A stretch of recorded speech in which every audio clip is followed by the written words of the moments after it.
আজকে খেলা হবি বিএনপির ফ্যামিলি কার্ড লিয়া। বিএনপি যে কি পরিমাণে বেকুবের দল হয়েছে তা আজকে আমরা মজা নিয়ে দেখবো। হাঙ্কেরও তো পপকর্ন কেনার পয়সা নাই, মুড়ির টিন নিয়ে বসেন, যান যান যান তাড়াতাড়ি নিয়ে আসেন। বিএনপিরা বাম্বু খাইতে দেখলে তো আমার ক্ষুদ্র ভ্রাতার ভগিনীদের কারো কারো ব্যাপক মজা লাগে, তাই তা করে মজা আজকে ডাবল করে দিব।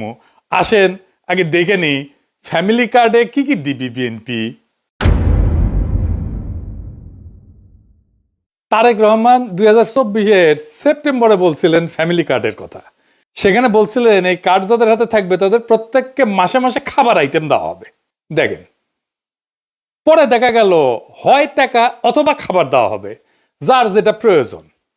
এই প্রসঙ্গে আমরা পরে আসিচ্ছি, এক এক করে আমরা দেখব। তো কি দেওয়া হবে? তাহলে ফ্যামিলি কার্ডের আওতায় প্রত্যেকটা পরিবার মাসে 2000 থেকে 2500 টাকা অথবা সমমূল্যের খাদ্য সহায়তা পাবে। তবে খাদ্য সহায়তা কি পাবে সেটার ব্যাপারে বিএনপির নেতাদের বক্তব্য আছে, আমরা ওইটা দেখব। আমরা ওইটা দেখে খাবারের হিসাবটা করে নেব। এই সহায়তার নগদ অর্থ হিসেবে অথবা নির্দিষ্ট খাদ্যপণ্য যেমন চাল, আটা, ডাল, ভোজ্য তেল এটা হিসেবে দেওয়া হয়ে যেতে পারে।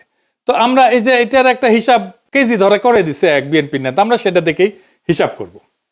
এতে একটা পরিবারের খাদ্য চাহিদার একটা বড় অংশ নিশ্চিত হবে বলে তারা মনে করে আর কি। টাকাটা আসবে কিভাবে?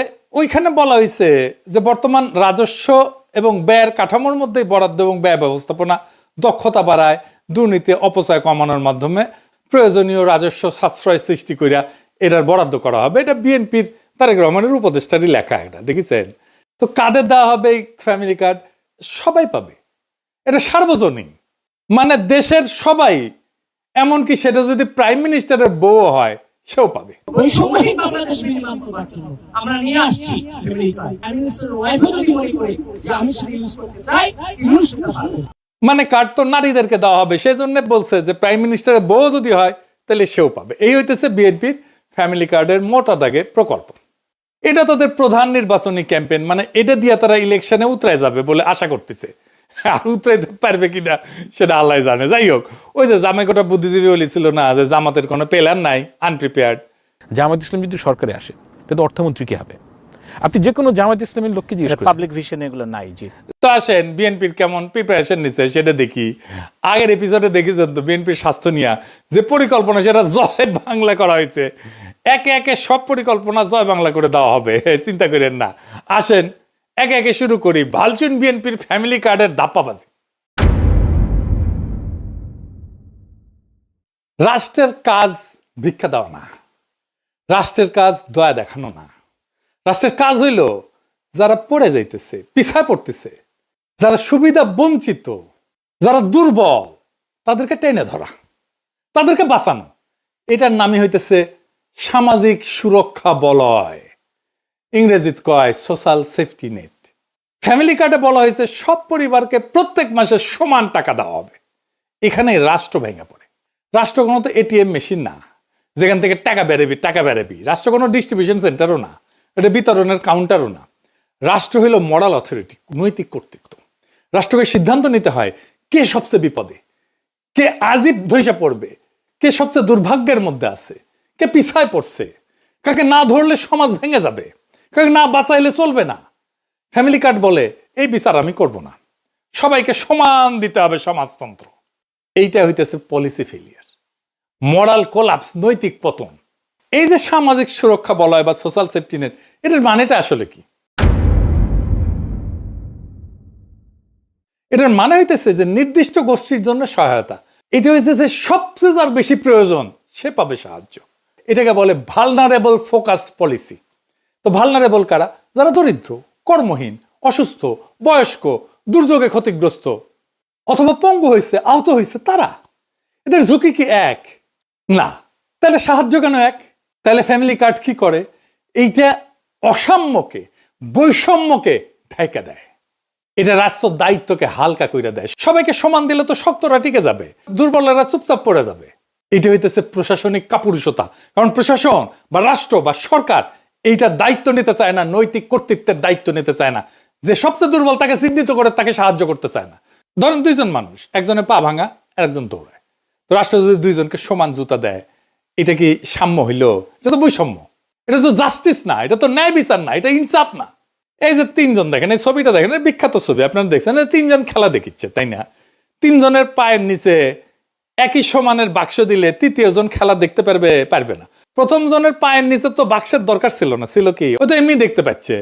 আর তৃতীয় জনের পায়ের নিচে মানে বাচ্চাটার পায়ের নিচে 2টা বাক্স দরকার ছিল, এটাই জাস্টিস। দ্বিতীয় জনের পায়ের নিচে একটা বাক্স, এটাই জাস্টিস, এটাই রাষ্ট্র করে। ফ্যামিলি কার্ড ঠিক এই অন্যায়টাই করে, তিনজনের পায়ের নিচে সমান বাক্স দিছে। তাইলে এই ফ্যামিলি কার্ড চালু হইলে যারা সবচেয়ে দুর্দশাগ্রস্ত, যাদের সবচেয়ে জরুরি প্রয়োজন, সেই মানুষ অদৃশ্য হয়ে যাবে।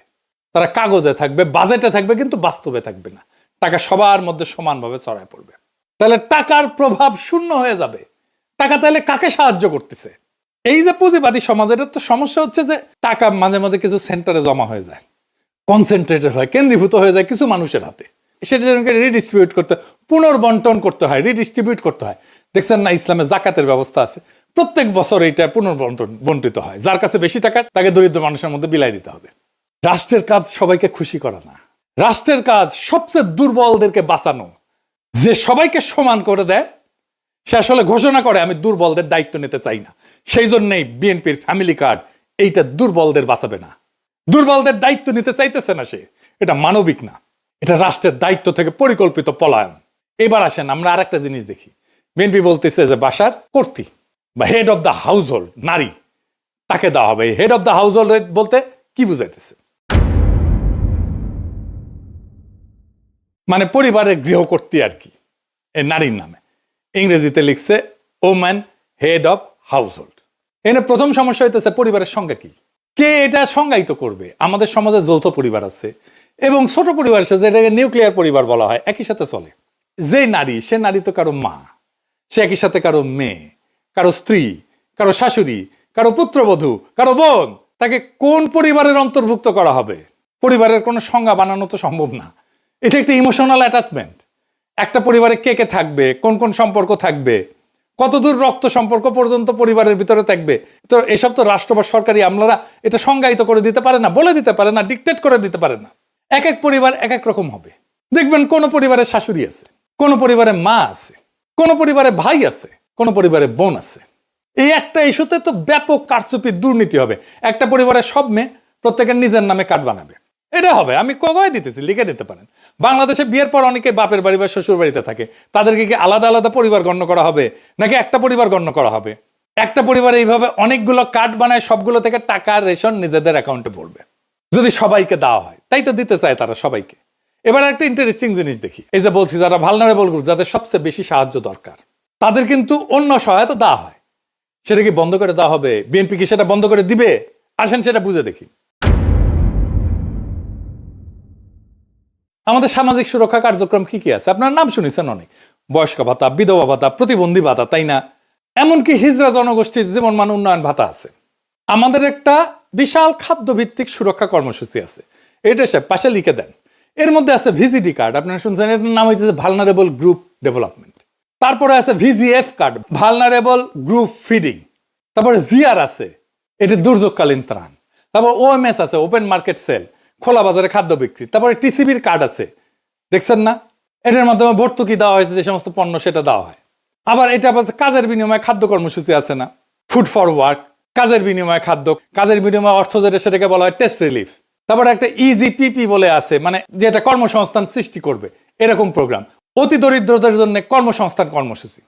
তারপরে নারী এবং শিশু মাতৃস্বাস্থ্য সুরক্ষা আছে, মাতৃত্বকালীন ভাতা আছে একটা, যারা বাচ্চাদেরকে দুধ দেয় তাদেরকে মাতৃত্বকালীন একটা ভাতা আছে, মা এবং শিশু সহায়তা কর্মসূচি। তারপরে প্রাথমিক বিদ্যালয়ে মিড ডে মিল আছে, মানে স্কুলের মধ্যেই খাবার দেওয়া হয় বাচ্চাদেরকে। শিক্ষাভিত্তিক সুরক্ষা আছে, মানে প্রাথমিক এবং মাধ্যমিক স্তরে উপবৃত্তি আছে, মাদ্রাসা শিক্ষাদের উপবৃত্তি আছে, এবং বিশেষ এবং প্রান্তিক জনগোষ্ঠীর জন্য কর্মসূচি আছে। খুব চমৎকার চমৎকার কর্মসূচি আছে। যেমন ধরেন চা বাগান শ্রমিকদের সহায়তা কর্মসূচি। চা বাগান শ্রমিকরা কিন্তু খুবই দরিদ্র, অতি দরিদ্র। তাদের যে জীবনের যে কি কষ্ট আপনারা চিন্তাও করতে পারবেন না। আমি একটা ক্লিপ দেখাবো আজকে। তারপরে ধরেন বেদেদের জন্য, জেলেদের জন্য, হাওর এবং চর অঞ্চলের জনগোষ্ঠীর জন্য আলাদা আলাদা ভাতা আছে, ক্ষুদ্র নৃগোষ্ঠীর জন্য উন্নয়ন কর্মসূচি আছে।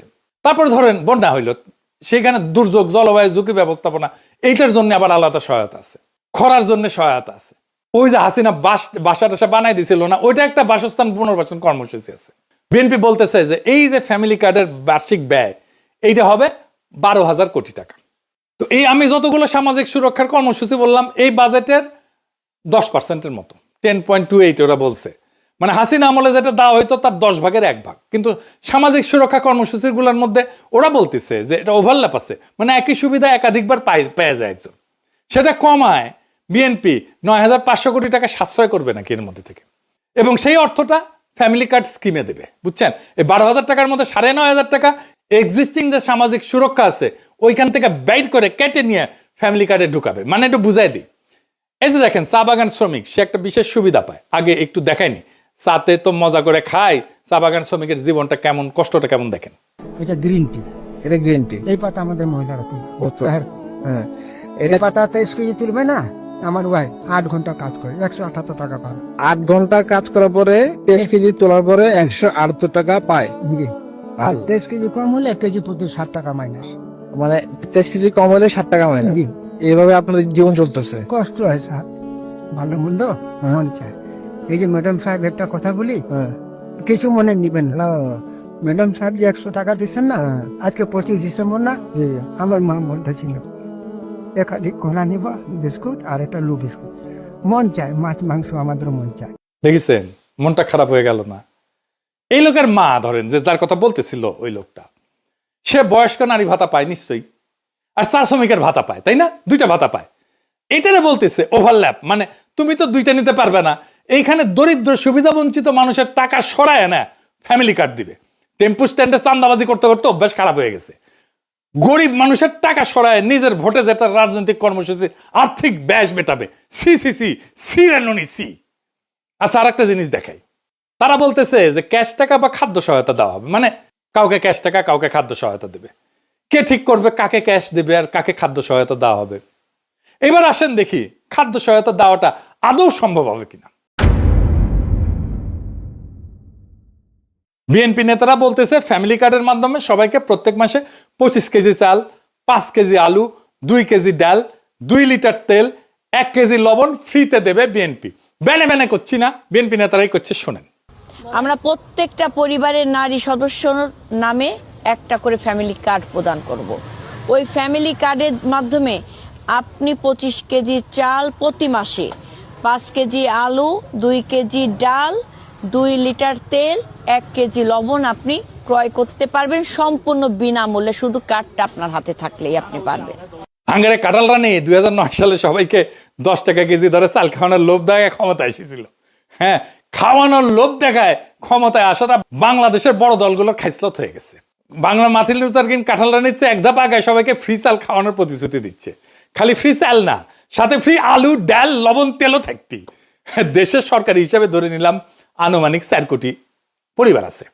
যদিও ফ্যামিলি কার্ড হইলে কারচুপির মাধ্যমে এই সংখ্যা বহুগুণ বৃদ্ধি হবে। দেখবেন এই 4 কোটি পরিবারকে প্রত্যেক মাসে বাংলার মার্টিন লুথারের প্রতিশ্রুতি অনুযায়ী 25 কেজি চাল, 5 কেজি আলু, 2 কেজি ডাল, 2 লিটার তেল, 1 কেজি লবণ যদি ফ্রিতে দেওয়া হয় তাহলে 35 কেজি খাদ্যদ্রব্য, 35 কেজি সব মিলে সরকারকে 4 কোটি পরিবারের প্রত্যেককে মাসে 35 কেজি খাদ্যদ্রব্য প্রত্যেক গ্রামে ফ্রিতে সরবরাহ করার এটার যে ক্যাপাসিটি, লজিস্টিক্যাল ক্যাপাসিটি, সেটা তৈরি করতে হবে। গুদাম লাগবে, ট্রান্সপোর্ট লাগবে।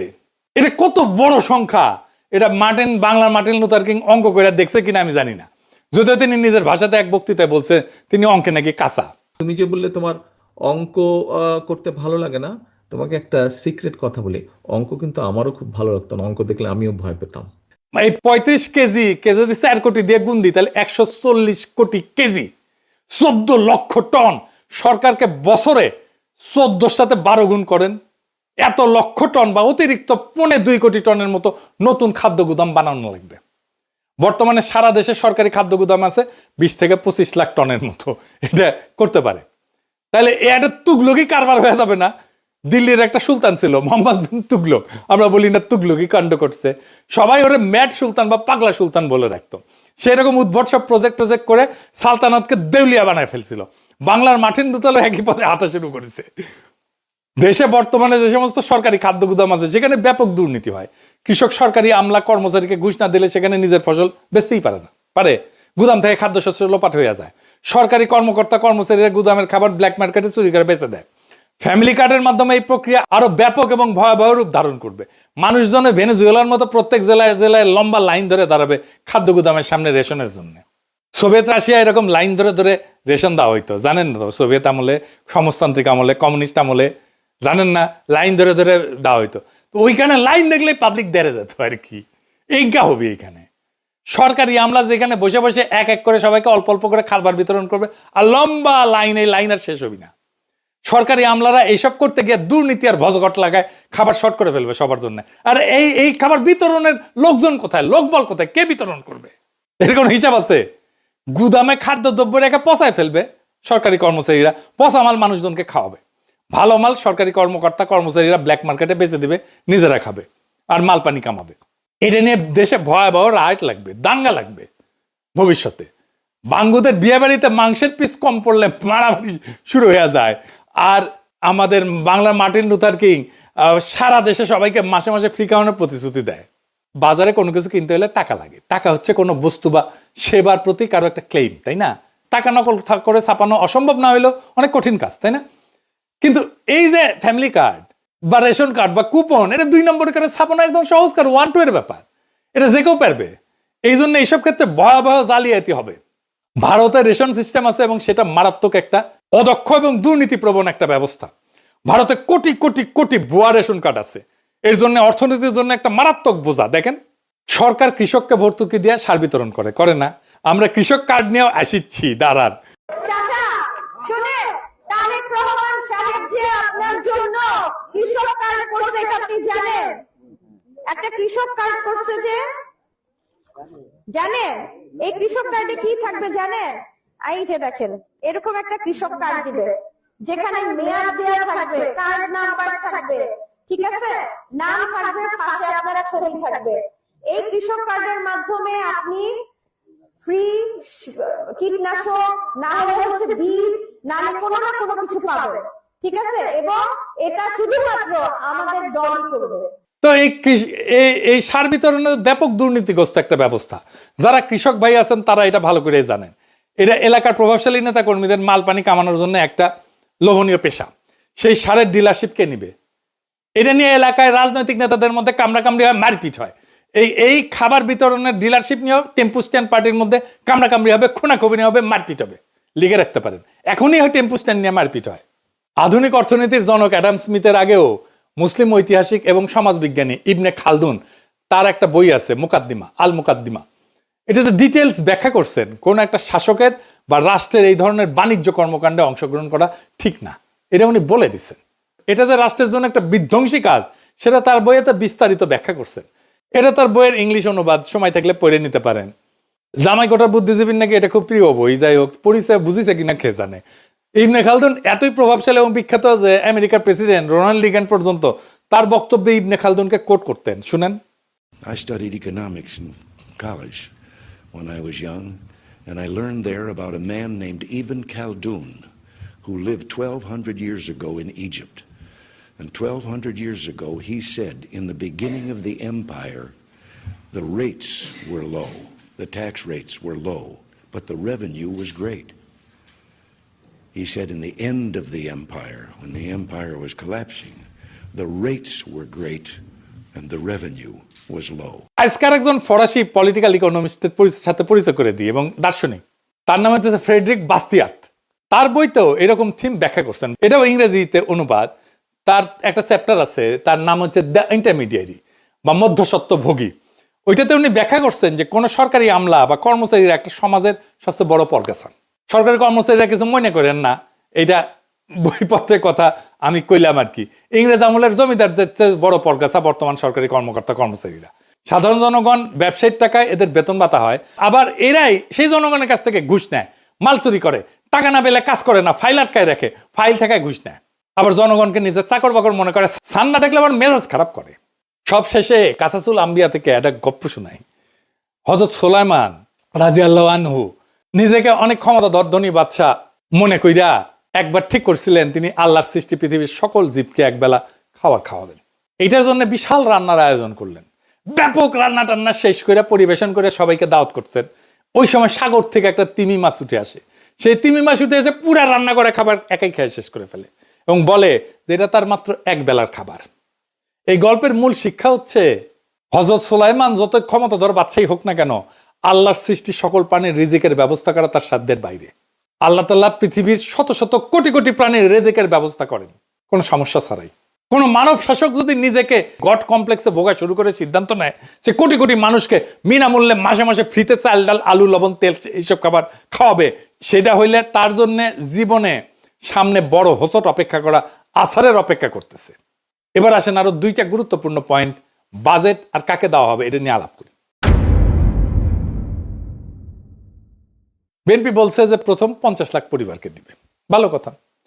বিশ্বব্যাংক বলতেছে যে 2025 সালের শেষে বাংলাদেশে অতি দরিদ্র মানুষের সংখ্যা হইতে পারে 1,58,00,000 মতো, আর দরিদ্র মানুষের সংখ্যা হবে 3,90,00,000 মতো।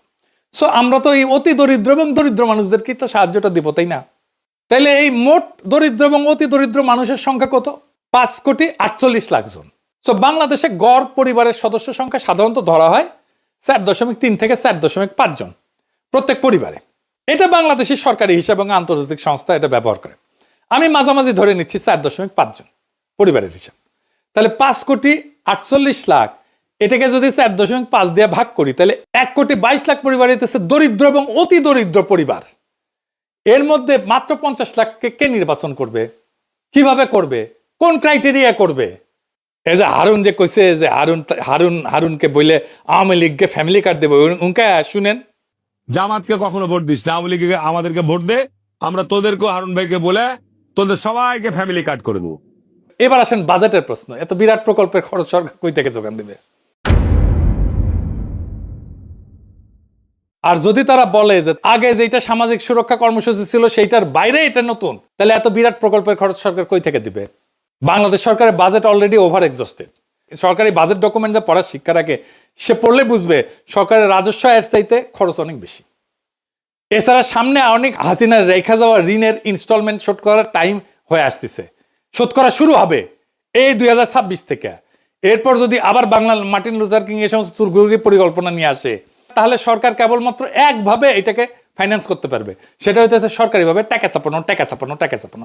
এইটা হইলে যে ভয়াবহ মুদ্রাস্ফীতি হবে, বাংলাদেশ পুরা রবার্ট মুগাবের জিম্বাবুয়েতে পরিণত হয়ে যাবে। তো বিএনপির সব কয়টা নির্বাচনী প্রতিশ্রুতির এইভাবে ফর্দাফাই করে দেওয়া হবে। ওরা জানে বাঘে ছিলে 18 গা, পুলিশে ছিলে 36 গা, আর পিনাকি ছিলে জয় বাংলা।